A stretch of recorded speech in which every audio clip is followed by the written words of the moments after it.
Pahang Indira Makota நாடாளுமன்ற உறுப்பினர் Dato Saifuddin Abdullah பிர்சத்து கட்சியின் அடிப்படை உறுப்பினர் தகுதியிலிருந்தே நீக்கப்பட்டுள்ளார்.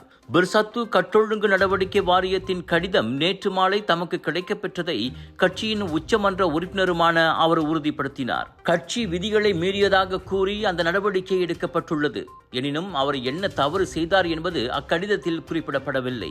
இந்நிலையில் அம்முடிவை எதிர்த்து சைஃபுடின் மேல்முறையீடு செய்ய உள்ளார்.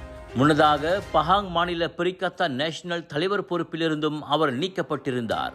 கட்சி தலைவரும் முன்னாள் பிரதமருமான தான் ஸ்ரீ முஹிடின் யாசினின் தலைமைத்துவத்திற்கு எதிராக போர்க்கொடி தூக்கி கடந்த சில மாதங்களாகவே சைஃபுடின் வெளிப்படையாகவே கருத்துக்களை கூறி வந்தவர் ஆவார். கலர்ஸ் ஆஃப் இந்தியா பெருமையுடன் வழங்கும் big India shopping festival 7 to 11 ஜனவரி 2026 புத்தம் புதிய பொலிவுடன் பிரம்மாண்டமாக ஏயோன் பிக் ஃபாலின் ஈப்போவில் இந்த ஆண்டை முடித்து புத்தாண்டை கொண்டாட ஷாப்பிங் செய்ய திரண்டு வாருங்கள். Latest collections, designers items, boutique outlets, panipuri முதல் பிரியாணி வரை வைரல் ஃபுட் ஃபெஸ்டிவலோடு அனைத்தும் கிடைக்கும். இன்னும் என்ன, திரண்டு வாருங்கள். ஏயோன் பிக் ஃபாலின் ஈப்போவில். Big sale, big discount.